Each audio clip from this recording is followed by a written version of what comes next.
Hi friends, ഇന്നത്തെ നമ്മുടെ video എങ്ങനെയാണ് തൈര് ചോറ് ഉണ്ടാക്കുന്നത് എന്നുള്ളതാണ്. വളരെ എളുപ്പം നമുക്ക് ഓഫീസിൽ കൊണ്ടുപോകുന്നവർക്ക് വളരെ എളുപ്പം തയ്യാറാക്കാൻ പറ്റിയ ഒന്നാണ് തൈര് ചോറ്. വീഡിയോ ഇതുവരെ സബ്സ്ക്രൈബ് ചെയ്തിട്ടില്ലെങ്കിൽ സബ്സ്ക്രൈബ് ബട്ടണിൽ ക്ലിക്ക് ചെയ്ത് ബെല്ലൈക്കണും കൂടെ ക്ലിക്ക് ചെയ്യുക. അപ്പോൾ മാത്രമേ ന്യൂ വീഡിയോയുടെ നോട്ടിഫിക്കേഷൻ കിട്ടുകയുള്ളൂ.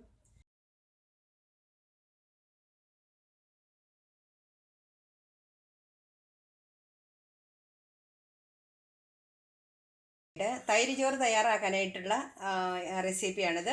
ഞാൻ ഇഞ്ചി ചതച്ച് വെച്ചിട്ടുണ്ട്, ഉള്ളി ഒരു ഹാഫ് ഉള്ളി അരിഞ്ഞു വെച്ചിട്ടുണ്ട്, പച്ചമുളക് 2 എടുത്തിട്ടുണ്ട്, കറിവേപ്പിലയുണ്ട്.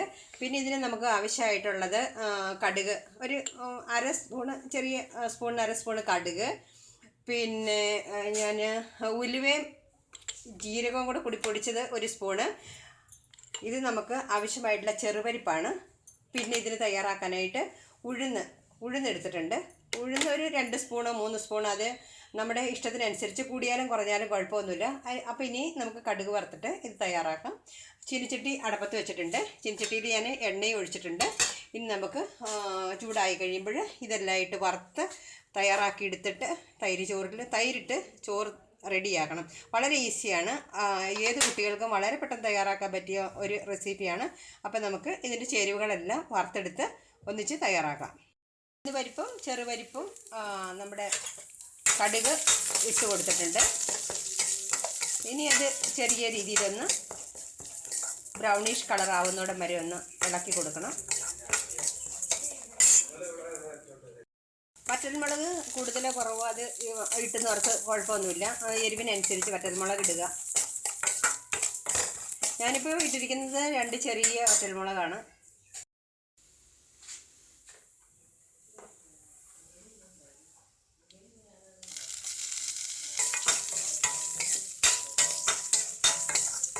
പരിപ്പിനൊക്കെ വറവിൽ കൂടുതൽ വേണം, അതുകൊണ്ടാണ് പരിപ്പ് ആദ്യം ഇട്ട് കൊടുത്തത്. അരിഞ്ഞത്, പച്ചമുളക് അരിഞ്ഞത്, കറിവേപ്പില, ഇത് മൂന്നും കൂടിയാണ് പിന്നെ ഇത് മൂന്നും കൂടി ഇപ്പോൾ ഇട്ട് കൊടുത്തു. ഇനി ഒരു ചെറിയ രീതിയിൽ നമുക്കിത് വഴറ്റിയെടുക്കണം.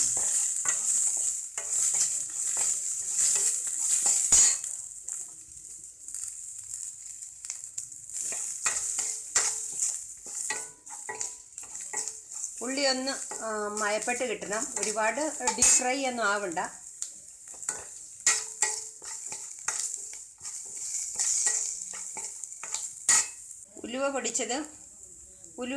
ഉലുവയും ജീരകവും കൂടെ പൊടിച്ചത് ഇട്ട് കൊടുക്കാം.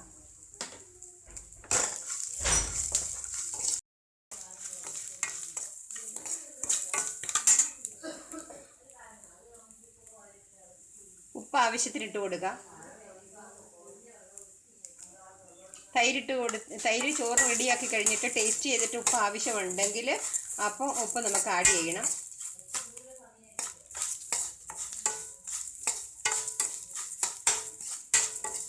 ഉള്ളി ഇനി അധികം നേരം മൂപ്പിക്കേണ്ട ആവശ്യമൊന്നുമില്ല. പീനട്ട് വറുത്ത് വെച്ചിരിക്കുന്നതാണ്, ഇത് കുറച്ചിട്ട് കൊടുത്തു. അതോടൊപ്പം ഒരു പിടുത്തം ഞാൻ തേങ്ങ ചിരകി എടുത്തിട്ടുണ്ടായിരുന്നു. തേങ്ങയും കൂടി തൈര് ചോറിന് നല്ല ടേസ്റ്റ് കൂടും തേങ്ങ ചേർത്ത് കഴിഞ്ഞാൽ. ഇതും പയ്യെ ഒന്ന് മയപ്പെട്ട് വരട്ടെ. അപ്പോൾ ഇതിന് നമുക്കൊരു ചെറിയ തക്കാളിയും കൂടി അരിഞ്ഞ് ചേർക്കണം. ക്യാരറ്റ് ഗ്രേറ്റ് ചെയ്ത് ഇട്ട് കൊടുക്കാം.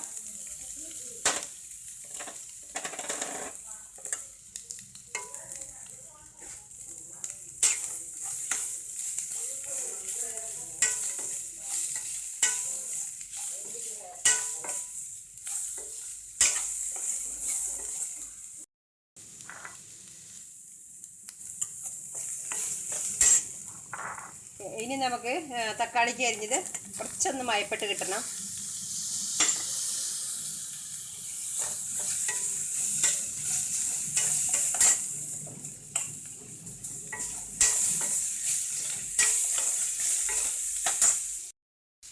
അപ്പോൾ നമ്മുടെ തൈര് ചോറിനുള്ളതായ എല്ലാ സാധനങ്ങളും ഞാൻ ഇട്ട് കഴിഞ്ഞു.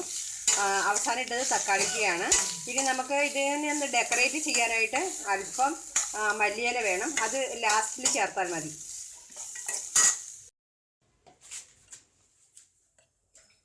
നാല് പേർക്ക് കഴിക്കാനുള്ള തൈര് ചോറാണ് ഞാൻ തയ്യാറാക്കുന്നത്.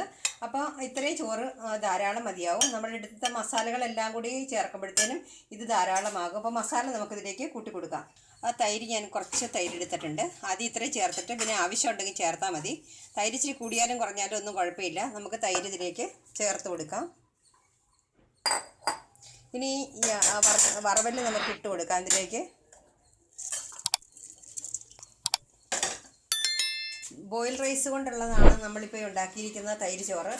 ഇത് വൈറ്റ് റൈസ് കൊണ്ട് ഉണ്ടാക്കി കുറച്ചുകൂടെ കളർ കിട്ടുമെന്നേ ഉള്ളൂ. വളരെ ടേസ്റ്റി ആയിട്ടുള്ള നമ്മുടെ തൈര് ചോറ് റെഡി ആയിരിക്കണം.